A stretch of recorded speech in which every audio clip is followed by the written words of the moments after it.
Datuk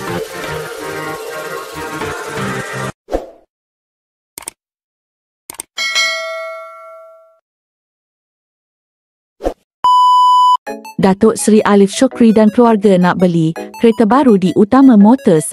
Agak-agaknya, kereta apa ya Datuk Seri Alif Shukri nak beli?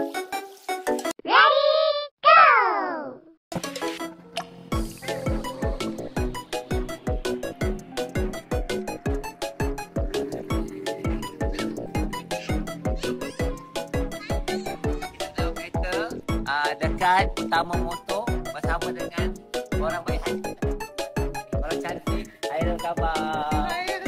Kereta jom. Ni kereta air ni tau, dia punya Volkswagen 10 ada. Kita nak berapa? Oh, dah masuk dah.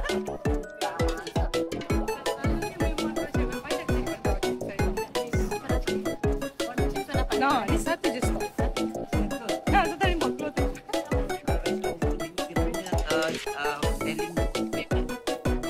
Okey, dia macam ni maksudnya kalau usaha maintenance dia, is it? Dari segi maintenance sejujurnya Range Rover dia memang manja sikit. Dia macam sikit-sikit elektronik kan. Lepas tu dia dengan segi kereta kan. UK so dia cepat. Orang kata sikit-sikit rosak kena hantar ke bengkel. Dia manja sikit. Dia memang lebih sikit kena jaga. Dia kena jaga.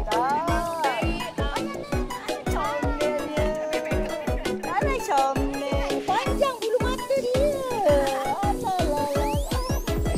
Abang simpan duit, jual jeruk abang beli lagu jenis faham.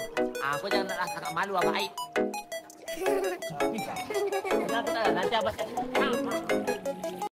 Thank you for watching.